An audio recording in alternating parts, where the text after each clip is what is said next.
Colegas vereadores, por favor, temos um orador da tribuna com a palavra, vereador Juliano Valim. 5 minutos.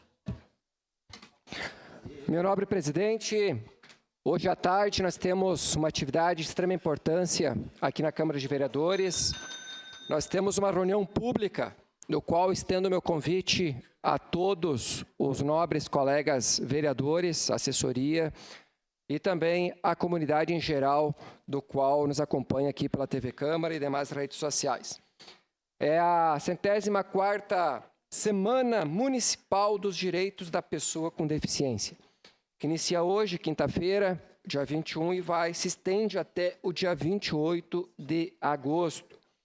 Uma atividade nobre, no qual irá ocorrer diversos debates, encontros, inclusive foi colocado no grupo dos vereadores todos os eventos que irão acontecer diariamente.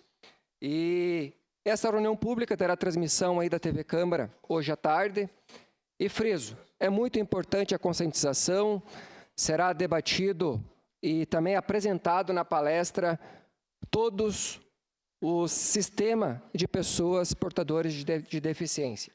E é importante, quanto mais conhecimento a população tiver, mais aprimoramento. Importante as autoridades que estarão aqui presentes, tanto do Executivo, nós aqui do Legislativo.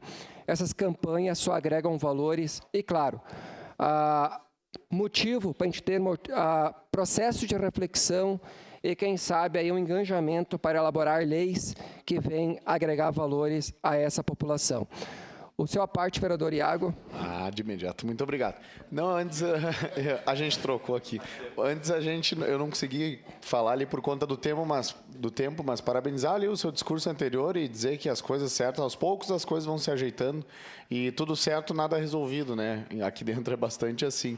Hoje muda, a política é dinâmica, toda hora muda, mas parabéns pela postura do senhor em defender o que o senhor defende ou brigar pelo que o senhor acha justo, no caso ali as obras que o senhor citou. Na política ocorre muito essa questão da pessoa pegar uma pauta do outro, infelizmente, é complicado, é complexo, porque às vezes a gente se doou para aquela pauta e tal. Então eu entendo o senhor, mas a gente tem que procurar evitar isso através da comunicação, né? Só que às vezes falta comunicação entre nós também, né?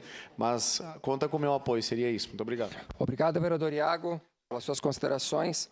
E a palestra de hoje à tarde será com o palestrante Jorge Amaro. Uma experiência grandiosa em nível estadual e em nível nacional. Então, a palestra que irá somar muito aí para a nossa população. E, claro, quem não puder estar aqui presente, acompanhe pelas redes sociais da TV Câmara, YouTube, página do Facebook. Tudo é válido e tudo é aprendizado. Muito obrigado, presidente.